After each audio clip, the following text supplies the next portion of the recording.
Bonsoir monsieur. Bonsoir. Nous nous retrouvons pour parler de sécurité dans les mines à la suite de Oui. l'accident du Puy-Charles. Que faut-il penser de l'évolution des mesures de sécurité dans la mine en règle générale en France? Ça a énormément évolué. Depuis le début du 19e, c'est plus la même planète, hein. Ça a énormément bougé et elles ont été améliorées en permanence déjà tout au long du 19e siècle et surtout après 1906, après la catastrophe de Courrières qui a fait plus de 1000 morts. Il y a eu toute une série encore de mesures de sécurité, puis on les améliore en permanence, hein. Il y a des travaux tout le temps.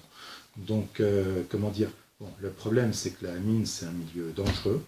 Il y a des risques d'éboulement, il y a des risques d'explosion, il y a des risques d'asphyxie, il y a beaucoup de machines, donc il peut y avoir des accidents de machines. Euh, voilà.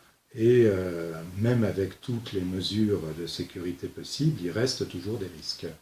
Euh, bon, ce qui a été beaucoup amélioré en particulier, c'est la protection contre les coups de poussière après Courrières avec les arrêts barrages pour empêcher que le coup de poussière se propage dans la mine.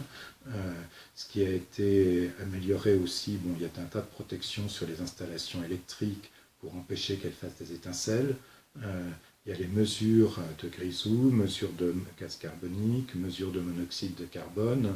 Bon, voilà, il y a vraiment énormément de précautions, mais ça suffit pas à éliminer les risques. Est-ce qu'il n'y a pas aussi des mesures d'arrosage avant de faire des tirs de mine? Oui, si, ça fait partie des choses qui sont prévues, oui, bien sûr. Et en règle générale, les accidents de mineurs depuis la Seconde Guerre mondiale sont beaucoup moins mortels ou il y a eu encore beaucoup d'accidents avec de nombreux morts? Il y a, alors, c'est deux questions là en fait. Moi, je vais vous dire surtout, les accidents sont beaucoup moins mortels depuis Courrières, hein. C'est vraiment Courrières en 1906, la grande rupture. Et deuxièmement, on améliore sans arrêt les mesures de sécurité, donc les accidents sont de moins en moins mortels. Mais ça n'empêche pas qu'il y en ait. Bon, il y a l'accident du Puy-Charles, il y en a eu d'autres. Il y a eu comment dire, la catastrophe du Puy-Combe en 1928, donc là c'est un incendie souterrain.